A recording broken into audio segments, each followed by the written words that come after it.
Welcome to today's episode of the Hoosier Gridiron Report presented by Tom Wood Nissan. I'm your host, Mitch Stevens. Excited to bring you a Friday morning episode previewing week 2 across Indiana high school football. We have a couple of interviews for today. We have Greg Rakestraw as well as head coach of the Speedway Sparkplugs, Shane Clampitt, for today.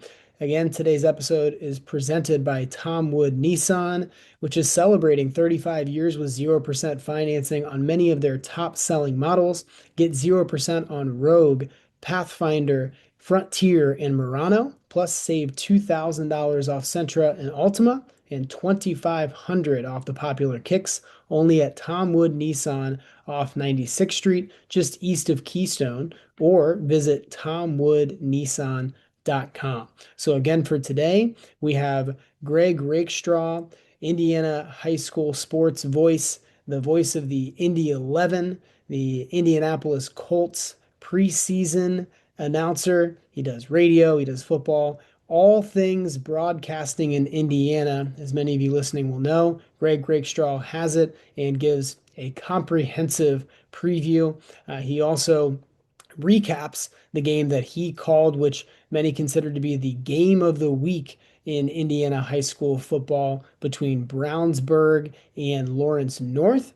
And we have an interview with, again, head coach for Speedway, Shane Clampitt, coming off of an impressive 47-19 victory over Heritage Christian to open their season. Coach Clampitt also talks a little bit about their upcoming matchup tonight as you watch and listen to this against Indianapolis Arsenal Tech, which is a game that we will have right on indianahighschoolsports.com. I will be the play-by-play announcer for that game at Speedway High School, and excited to see what sophomore Connor Battle can do in his second start at quarterback for Speedway. Battle threw for 7 touchdown passes, a Speedway record in his first ever varsity start. So extremely impressive. So without further ado, we're going to kick it over to the interviews. First with Greg Rakestraw and then with Shane Clampitt from Speedway. Thanks for listening to the Hoosier Gridiron Report presented by Tom. All right. Well, we now welcome to the Hoosier Gridiron Report Greg Rakestraw, Indiana high school sports voice, as well as voice of the Indy 11 Colts preseason radio, TV, some Horizon League action. Anything I'm missing there, Greg? That's more than good enough. There's only so many things the government knows about, so we'll keep it to that. Yeah, for sure. Well, thank you for joining and coming off of, I think, what most would consider to be the most highly anticipated matchup of week 1 with Lawrence North and Brownsburg. So we had on IndianaHighSchoolSports.com, we were covering Beech Grove and Perry Meridian and getting updates on the score from that game. And we heard Lawrence North had a 19-14 lead heading toward halftime, which everybody, kind of perked up and was surprised there. It sounded like they hung tough for the first half. Brownsburg sort of flipped the switch and wore on them a little bit and ended up running away. So I wanted to get your overall takeaways from the game on both sides.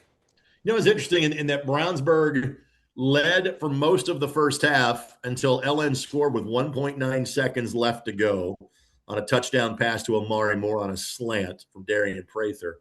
And so the fact that LN had the lead at halftime, kind of with the flow of the game, was the surprise. LN had a couple of turnovers, overcame that. Brownsburg scored on their first, offensive possession of the game. It was one of those games where I'm not sure the score indicated kind of how it was played. And that then kind of played out in the third quarter because Brownsburg basically was able to kind of move the ball at will. And even though, from an attention standpoint, so much of what Brownsburg is going to get attention for is going to be having, Oscar Fry, who is back for his third year as a starting quarterback. He's in Illinois State. Obviously, Brandon Sharp is going to join Munchin Sales at IU. And yes, he had 4 catches for 88 yards. And yes, he had 2 touchdowns. But Brownsburg and most good football teams, if they can establish the running game, they're not going to deviate that much from it. Well, Brady Lewis had 34 carries for 220 yards and didn't see the field in the fourth quarter. To give you an idea in terms of the game that he had. And again, he was a guy that really was the backup or kind of one half of a two-back system as a sophomore, and then saw his carries almost kind of reduced to, hey, you're the insurance policy. When we're putting the game away in the fourth quarter, you're the guy that's getting the ball last year as a junior, because he had A.J. Jobe and Shakoban Sumter Bay that were kind of playing in front of him. Well, Lewis as a senior is going to take a starring role, and he did that. And again, it's also a Brownsburg offensive line that is really good, led by Nick Vacrumba. Now, unfortunately, he got hurt in the second half of that game, so I hope he's not gone for an extended period of time for John Hart's team. He's going to play at Kansas. It's a solid Brownsburg team. They deserve all the attention that they're getting. They may win a third consecutive state championship. There's no doubt about that. As far as LN is concerned, again, LN returns Sales and returns Zay Moore, who was all of their offense in the second half with a 97-yard kickoff return, which you actually track the amount of yards he ran. Might have been closer to 130 or 140, kind of the different patterns that he took, but found a way to get it done. They returned Darian Prather as well. I still think they kind of need to sync up their offense a little bit and maybe kind of figure out. I think they're better suited being a run-first offense, and you got a player like Zay Moore, you should be. But you got a weapon like Sales. You got to figure, okay, how do we blend in the long passing game, kind of along with that, for him. So as far as Ellen is concerned, you're going to play 3 or 4 teams just like Brownsburg the rest of the way because of Carmel and Center Grove being back in the mix. Ellen hadn't seen Carmel the last couple of years. Ellen and Center Grove getting back together, I think, is a great thing. And so, we'll see kind of see how that plays out for them. What LN does have is in their sectional, they should be the heavy favorite. There's North Central, there's Pike, there's LC. LC knocked them off last year. LC's the ultimate rival. You never know what can happen. In other words, I think big picture, Brownsburg can in some degree say, okay, let's see what we learned from Brownsburg in week 1. Probably a pretty good chance we see them in week 13. And then, let's see how it goes from there. Yeah, and with having Carmel and Center Grove, it's just, the more battle tested they can be going into those playoffs, obviously, the better. And from that strategy of wanting to be run first, it sounds like they could take a little bit of just a page out of Brownsburg's book as well, because they have a lot of weapons. They could be more of a pass first, like you said, with Fry as a third-year starter. But it's not just that Lewis had a big day on the ground. They gave it to him 34 times. So it's clear that they're in 3 quarters, right? Correct. And the other thing I think that we knew this going in, both teams had significant graduation losses on defense. Maybe a little more experience on Brownsburg. You would have some guys that are back like Chancellor Adams, who's heading to play at Bowling Green in the defensive backfield. But just kind of the way that coaching philosophy / competitive games worked out. Frankly, the 2s from Brownsburg got more run last year than the 2s from Lawrence North did. And so for Lawrence North, they returned really 3 or 4 defensive starters, Munch and Sales being amongst that group, but really inexperienced in terms of linebacker and in terms of the defensive backfield. Where Brownsburg maybe only had 3 or 4 starters returning, but I thought their guys on defense had a little more varsity experience. And again, against an offense that can be high-powered of Lawrence North, Brownsburg didn't give up a single offensive point in the second half. That was all, on special teams. So Brownsburg probably had the experience advantage going in, and maybe 12 weeks from now that gets neutralized a little bit. Yeah, and you got to think when we're talking about high school kids too, that experience at the varsity level is so important. I think about from the perspective of, a linebacker that's, it's his time, he's earned it, but he hasn't had that varsity experience, and it's Brownsburg on the other side. There's got to be an element of that too, right? Where it's like, okay, this is such a huge game for your first one. But you got to think LN will just be better throughout the rest of the year, like you said. And again, very battle test. They get Fishers coming up this week. Then it's their rivalry game with LC. They'll see Carmel in week number 5. They'll see Ben Davis in week number 6. They'll see Warren Central in week number 7. They'll see Center Grove in week number 8. How's that for a month? The 4 games that are rivaled off between week 5 and week 8. But again, that's life in the MIC now. That is back to what the MIC was 5 years ago, and here we are yet again. We had a couple other huge matchups, if you will. So Mhm. Warren Central, Center Grove was one of them. With Warren Central last year losing that game in the regular season, then knocking them off in the playoffs. Probably from, I talked with Kyle Neddenrip leading up to the season, and it looks like it'll probably be a collision course between those two again. But there's that game. There's also Ben Davis and Cathedral, which was a battle. But any overall takeaways around the state? Anything that surprised you or just stood out as important from the results that we saw? Those are the two games from the 6A local perspective caught your attention. If you take the 30,000-foot view, you're like, wait a minute, you're telling me you're surprised that Ben Davis and Warren Central won football games? Isn't that Right. kind of what they have done, for the last 40, 50 years? But yes, Warren Central is a slight surprise because, again, if Brownsburg LN was game one, and I think it was, Senator of Warren was game 1A, or at least it should Mhm. have been. And again, I was on the call of the regional game. That was the first time in 8 years that Center Grove hadn't made it at least to the semi-state, to the Final Four in the state. And again, because of geography, those two teams kind of line up against each other. Now, Warren sectional is much tougher than it was last year. I still think they're the favorite, but Decatur Central and Franklin Central have both been now put into their sectional. And for the first time since in this, that we've had 6A, which is now 13, 14 years, we actually have 33 teams in 6A. There will be a 6A game the first week because of Mhm. Decatur Central playing up. And so DC is a little young compared to where they have been. Jason West's team is Jason's such a great coach, obviously has won multiple state championships, one of those at Warren Central. He'll make them competitive.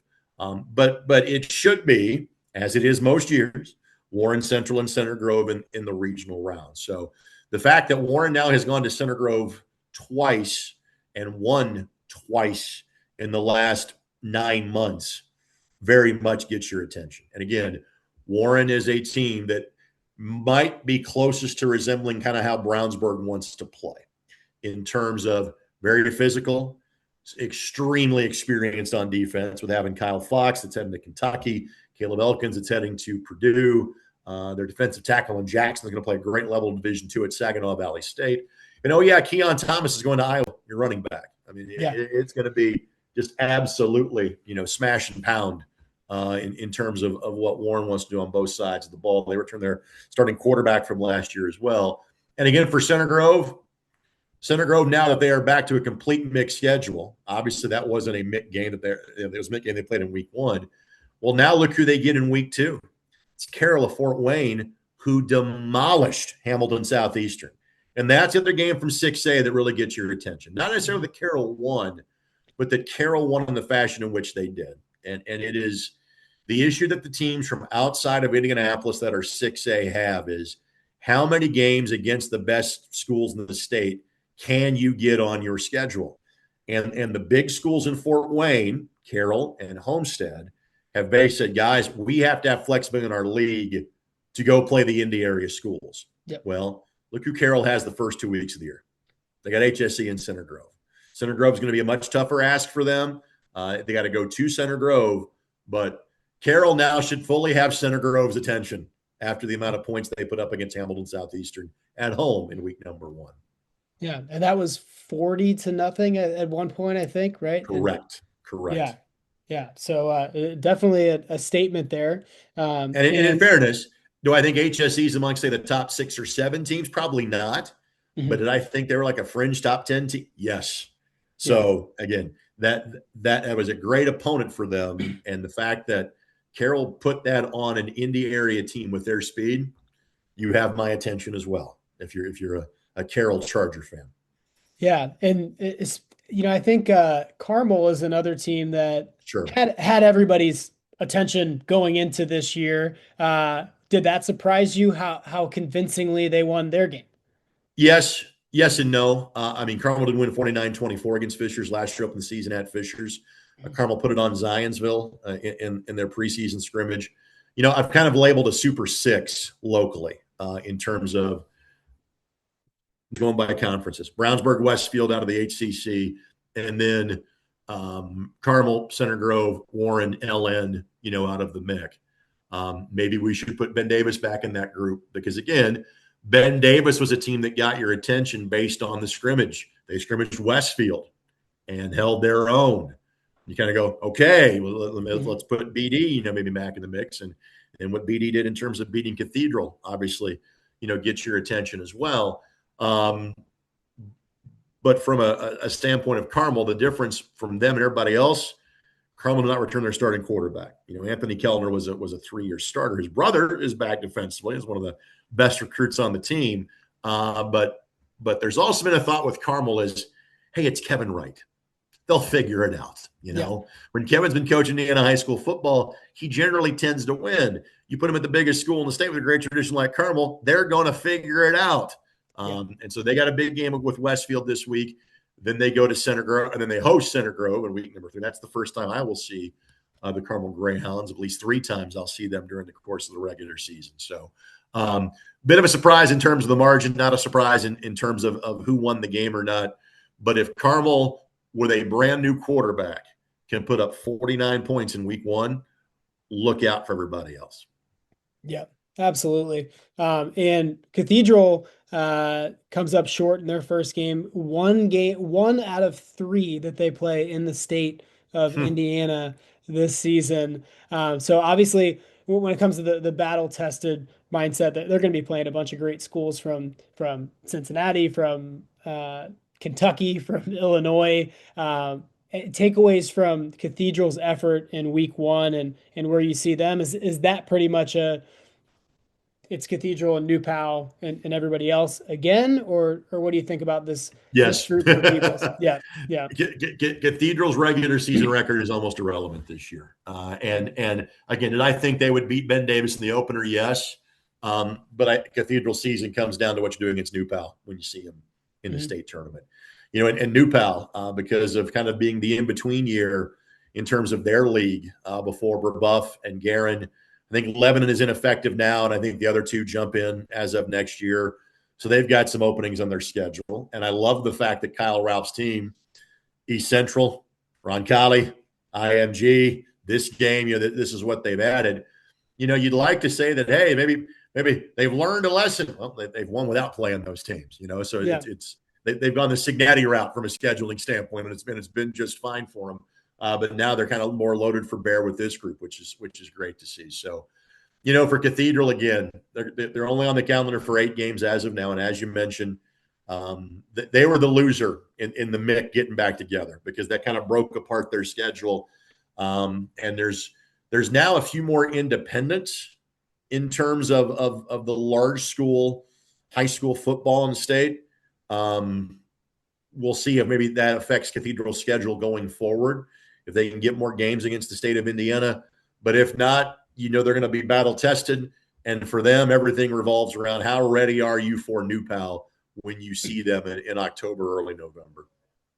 Yeah. And for Kyle Ralph, I think what he's probably learned in his career at New Pal is that they need to find new ways to challenge themselves during the regular season, because he's averaged 1 loss a full year since he's been there. So I honestly think that, again, the schedule they play this year is almost as much to get ready for 6A next year.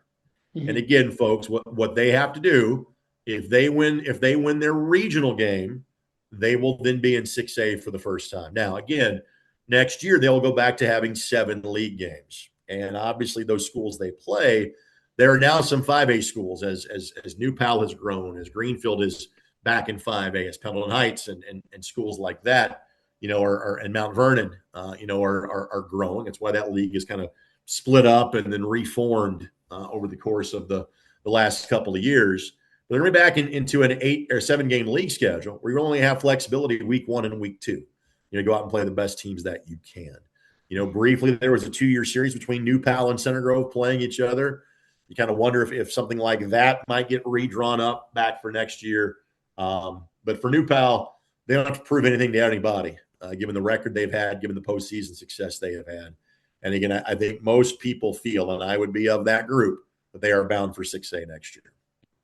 Yeah, and you mentioned this with Kevin Wright, where if he's there you expect Carmel to figure it out. They'll be Right. in the conversation. So I think Kyle Ralph, fair to say I he just is. know this: as long as Kyle Ralph's on the sideline, they're going to win, and I expect to see them when I get to Lucas Oil at the end of November. Absolutely. Any players across different classes that you think we should be keeping an eye on going forward? Keenan Maury Shields from South Putnam. He is a Division One level player at a school that's 1A in enrollment. Now South Put plays up in terms of 2A this year, and so they obliterated a North Putnam team. I don't think it's too bad, but put them in the running clock quickly. I think South Putnam is really good. That young man has a chance to be the all-time leading tackler in the state of Indiana, so he catches my attention. And obviously, when you've got a son of an Indianapolis Colt that gets your attention, and that would be Mr. Sorgi, who was Right. going to follow his dad's footsteps and had to play at the University of Wisconsin. He is at Tri-West, and again, 3A has become very much a wide open division this year, just because a lot of the parochial 3A Indianapolis schools have now, enrollment-wise, made their way to 4A. Like Chittard-Marbuff, Danville has made their way to 4A from 3A. Last year's 3A champ in Cascade actually went down in enrollment, and they're playing in 2A. In fact, they're the same sectional as South Putnam, who was a state champion last year in the 1A classification. Then you've got Bishop Luers that was in 3A that is up in 4A because they made the last two state championship games. So and frankly, the schools like Gibson, Southern, and Heritage Hills have been really good in 3A, are kind of younger this year. And so there really isn't much in the way of hey, what's 3A going to look like? So Tri-West team that could really make a deep run in terms of 3A. So it should be easy to follow that young man and his passing stats for most of the season. Yeah, absolutely. I'm looking forward to seeing how he does, and we'll be rooting him on. There's a lot of movement there that you just covered. If I got this right, South Putnam was in 1A. They could potentially And see, they're now 2A. and so they won it all. So did Cascade. And They Cascade dropped in enrollment, and they okay, had not had enough in terms of overall points because Tri-West got them either in the sectional final or the regional the year before. yeah, I think it was the regional round in which Tri-West beat them. And so with that, Cascade did not get bumped up a class. And so when they won the state championship, they went down on enrollment. So the 3A champs are playing in 2A this season. just crazy. That is crazy, but it could be a really awesome storyline if those two ran into each other in November for sure. And Um, I'd say there's a very good chance that happened, yes. Yeah, yeah, for sure. Well, Greg, in wrapping up here, again, really appreciate your time. Wanted to get a little preview, a glimpse into the game that you are covering this upcoming Friday, Sure. as well as best games on the schedule that you have for the regular season, anyway. So Hamilton Southeastern and North Central is our game this week, and that's a little bit of a departure. Week two has always been kind of an open week, locally, and sometimes our schedule flips every other year. There are certain teams like, hey, we're going to catch them at home. So like this game was Carmel and Westfield last year, probably goes back to being Carmel and Westfield next year. I think 2 years ago, I think our game this week was Warsaw at Warren Central, and Warsaw ended up playing in the 5A championship game that year. So. Again, Hamilton Southeastern, we covered what happened to them against Carroll. They're searching for answers. North Central won, but gave up 37 points to Brebeuf. And while Brebeuf is a good team, North Central is the third largest school in the state. And offensively, North Central moved the ball because of quarterback Chase Grove last year. Up front and defensively, are they any better? And that's the question mark. And you still have that question after giving up 37 in your opener against Brebeuf. So it's going to be a competitive game. After that, Center Grove and Carmel getting together for the first time in a few years. You're going to see the Copper Kettle game has come back. That's the game I'll have in week number 3. I'll have Ben Davis and Warren Central in week number 5. Week number 7, LN and Warren. Week number 8, Center Grove and Lawrence North. So those are some of the games. Of all the games, I look forward to every game each week. But of all the games I've got, those are the ones that I've kind of highlighted on my regular season radar before we get to the postseason on October the 23rd. Multiple games that will have a playoff feel, I would imagine, with some of those matchups. Last question for you for today. One, if you were to give us one dark horse to make a state title run, who would that be? It's a good question. A team that got on my radar because of whom they beat over the weekend, Riverton Park in 1A. Um, Linton Stockton, who's been great and has made trips to the state finals in both 1A and 2A. Linton plays as an independent in football to, again, get themselves as battle tested as they can for postseason runs. Rarely does Linton play schools smaller than them. Riverton Park is. RP won that game 21-0. So, from a small school perspective, I thought that was as good of a win as I saw all week long. So, check out Riverton Park. They might be a team to get on your radar in terms of 1A. I love it. And I bet a school that not a lot of people that listen would have on their radar. So, again, Greg Rakestraw, thank you so much for the time and for joining today. You got it, buddy, Okay, anytime. we're excited to welcome head coach Shane Clampitt from the Speedway Spark Plugs, the Hoosier Gridiron Report. Coach Clampitt, thank you for making some time to chat here today. Of course, glad to be here. Yeah, so obviously it was a tough year in 2025 for the Spark Plugs, but a lot of young talent on last year's team and really couldn't have started a whole lot better than you did last Friday. 47-19 win over Heritage Christian. It's only one game, but for your guys, how important was it from a confidence standpoint, playing the same school you started with last year to get in the W column to start? It was huge for our kids. It was huge for that positive reinforcement of the hard work they put in this offseason. We got a new strength coach last year. I talked about that with you. Coach Morrison, he has made a huge difference in the year he's been here. Our offseason was fantastic. The kids worked really hard in the weight room 4 days a week, all summer long. So for me as a coach, it's always, you're always so worried about, that positive reinforcement, that fact that all that hard work is paying off. And I wanted them to see it and feel the results of their work. So for me, that was the most important thing. And I know that hard work doesn't always equal wins. Right. It's kind of the baseline, but it was really nice to see them get some of the rewards of all their hard work and dedication and the hours they put in the weight room. And it's made a difference. We're tougher, we're better, we're more disciplined, and that showed on Friday. Absolutely. And just with all of that build up, you're essentially taking the whole off season anxious and just waiting for that first game. So obviously great to get a win to start. Was there any element of, okay, we celebrated a little bit, let's lock these guys back in, or are you not really feeling that? Is everybody just hungry to keep going? Yeah, we're definitely feeling that. We want to keep going. Yeah. Speedway's a proud town. It's a great football tradition. Coach Pelly did a great job of that through the 90s and early 2000s. The guy I played for, going back to Ralph Johnson and Coach Clark. It's important for us to be successful. We have a great school system that has the best academics in the state. We have a town that's invested a ton in our athletic program in the last couple of years with our new stadium, new weight room, new auxiliary gym. So for us, it was just exciting to put that together, and then we're trying to build on it. Why not us? We're a talented group. We're still young, but we have enough talent to be really competitive and successful this year. And we believe that if we keep working hard and keep our heads down, don't listen to any noise, we have a chance to continue to put wins in the left-hand column and see where it takes us. A lot of that success on last Friday night, started with sophomore quarterback Connor Battle. 7 touchdown passes is not too bad for your first varsity start. Talk about what you've seen from Connor throughout the offseason and maybe what he still needs to improve on. Connor's done a great job, like the rest of the kids, really adding weight, strength. He works really hard, has since I've met him in 8th grade. He's really one of those kids that puts a lot of time in his craft. But he competed all offseason for the job. It was not, handed to him. It was not something that we decided in the summer that he was going to be our starting quarterback. He earned it. And I think that had an impact on our team. We talked about everything was going to be earned this year.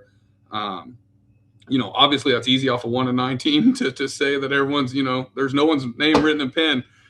You got to earn it every day. And he did a great job of that. And then, on Friday, he did a great job of just executing, making the easy throws. We talk about, hitting the layups, making the easy plays, and then threw some really nice balls over the top to some of our kids. I had to look myself. I was like, after the end of the game, you knew we played well. We knew we played well. I was like, 7 touchdowns. Holy cow. Even guy's been around for 23 years here. It's the most I ever remember. I think it's a school record from what I can see.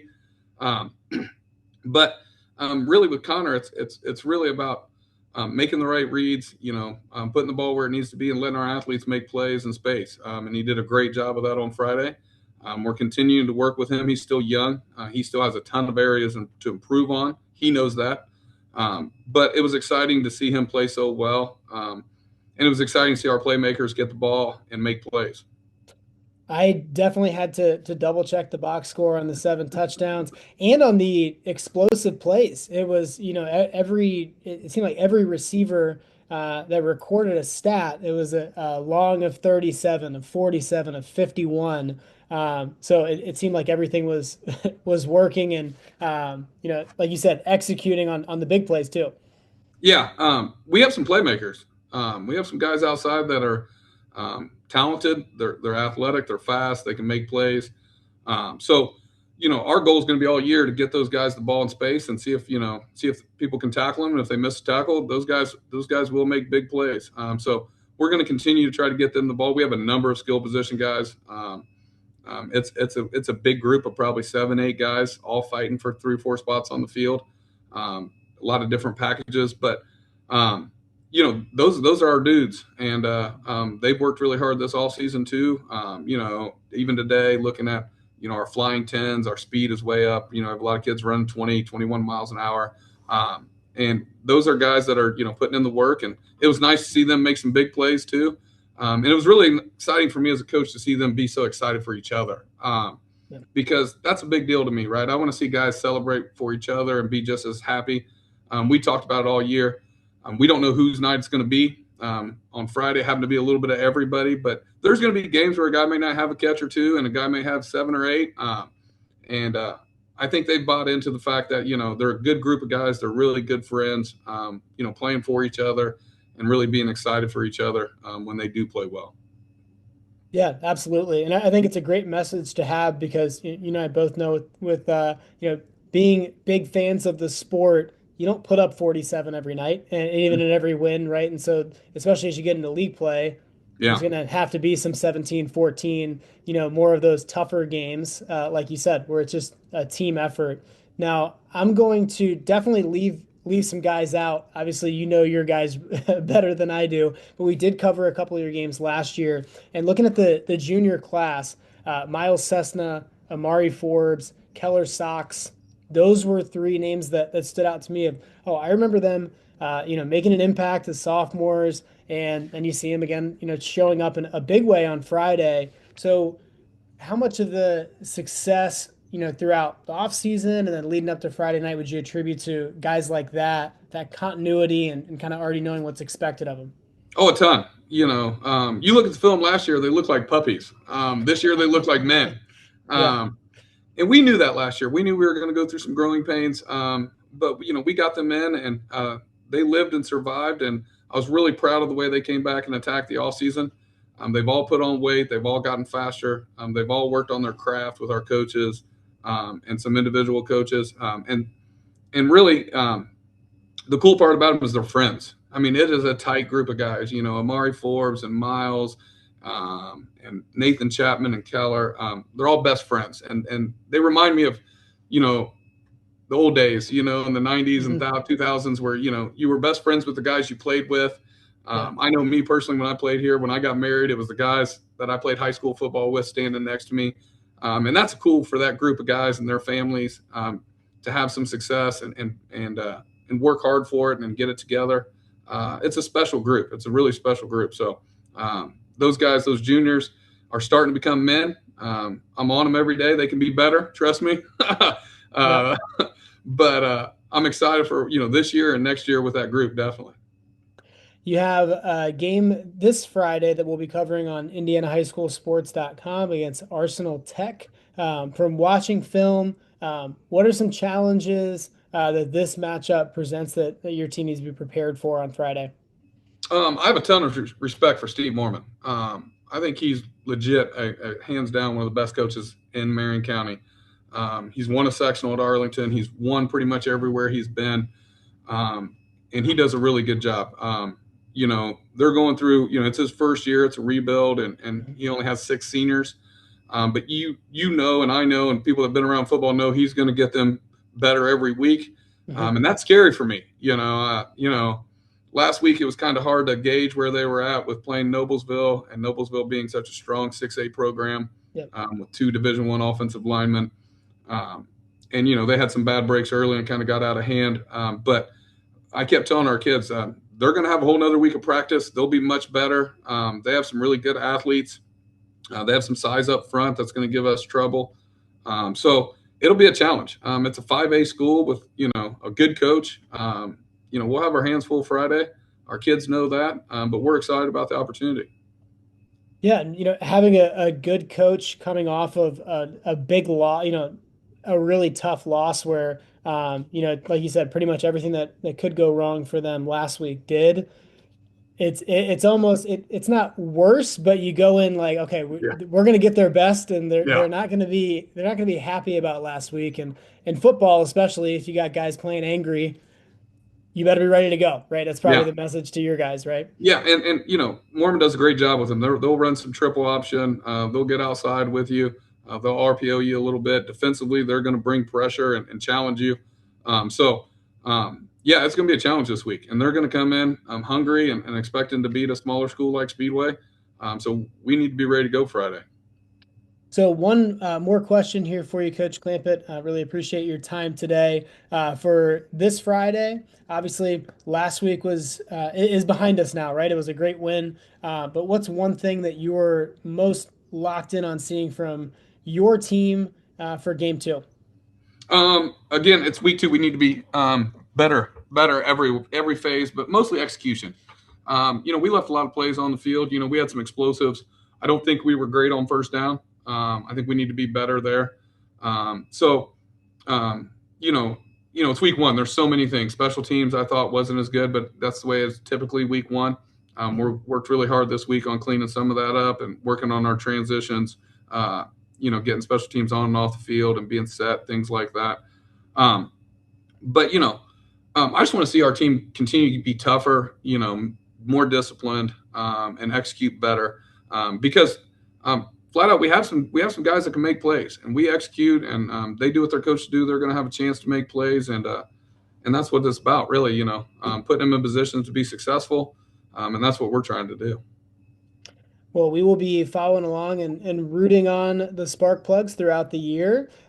Check out Speedway hosting Indianapolis Arsenal Tech this Friday, 7 p.m. on IndianaHighSchoolSports.com for Game 2 of the season. And Coach Shane Clampitt, thanks again for your time and joining us. Thanks for listening to today's episode of the Hoosier Gridiron Report. Again, thank you to our sponsor, Tom Wood Nissan, which is celebrating 35 years with 0% financing on many of their top-selling models. Get 0% on Rogue, Pathfinder, Frontier, and Murano. Save $2,000 off Sentra and Altima and $2,500 off the popular Kicks. Check out Tom Wood Nissan just east of Keystone, or visit tomwoodnissan.com. If you liked what you saw from today's episode, like, comment, subscribe, share this episode with a Hoosier football fan, and look out for more from IndianaHighSchoolSports.com.